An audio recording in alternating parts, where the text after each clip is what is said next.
5 of the CrPC. देखिए chapter 5 is one of the important chapters of the CrPC and this is about arrest of the persons. यहां दो चीजों को या दो टर्म्स को ध्यान रखना बड़ा जरूरी है कि what is cognizable offence and what is non cognizable offence, what is cognizable case and what is non cognizable case. ये तमाम बातें हमने आपसे डिस्कस की हैं उस समय जब हम इस चैप्टर के प्रावधानों पर आपसे चर्चा कर रहे थे।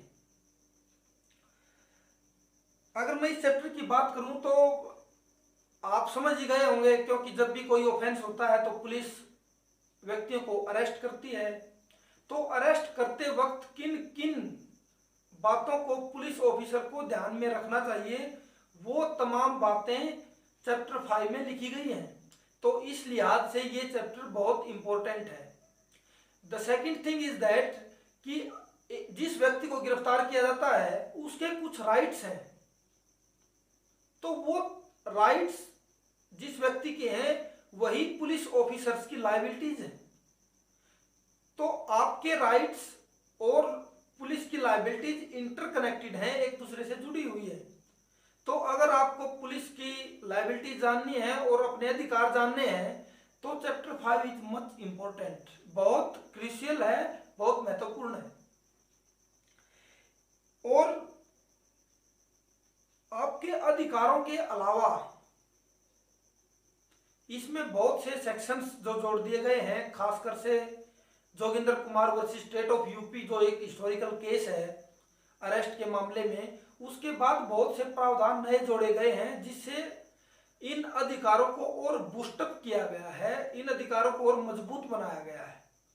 अगर मैं विद्यार्थियों की बात करूं और खासकर से कॉम्पिटिटिव एग्जाम्स की तैयारी करने वाले विद्यार्थियों की बात करूं तो मैं नहीं मानता कि सीआरपीसी के चैप्टर 5 से अगर कंपटीशन एग्जाम में क्वेश्चन ना पूछा जाए तो वो कॉम्पिटिटिव एग्जाम का क्वेश्चन पेपर पूरा होगा, मैं ऐसा नहीं मानता।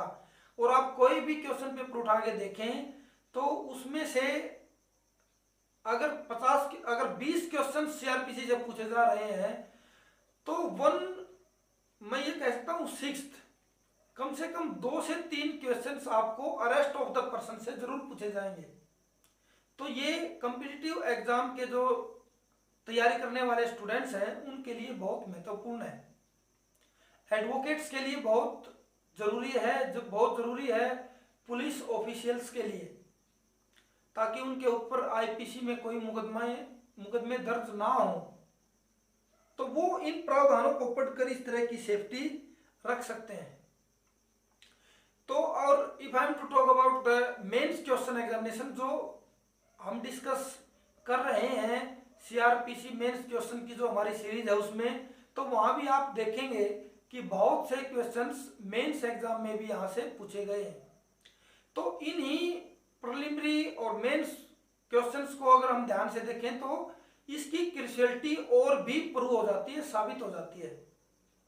तो इसलिए मैं कहूंगा कि आप इन प्रावधानों को बड़े ध्यान से पढ़ें ताकि आप अरेस्ट और बेल के जो प्रावधान है उनको जोड़कर देखने में भी आपको बहुत मदद मिलेगी।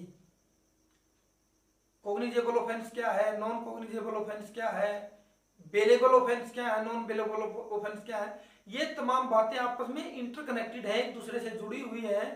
तो बेल के प्रावधानों को अच्छी तरह से समझने के लिए भी जरूरी है कि आप चैप्टर 5 सीआरपीसी अरेस्ट के जो प्रावधान हैं उनको अच्छी तरह से पढ़ें। I think we have discussed the summary lecture on chapter 5. Enjoy this lecture. Thank you.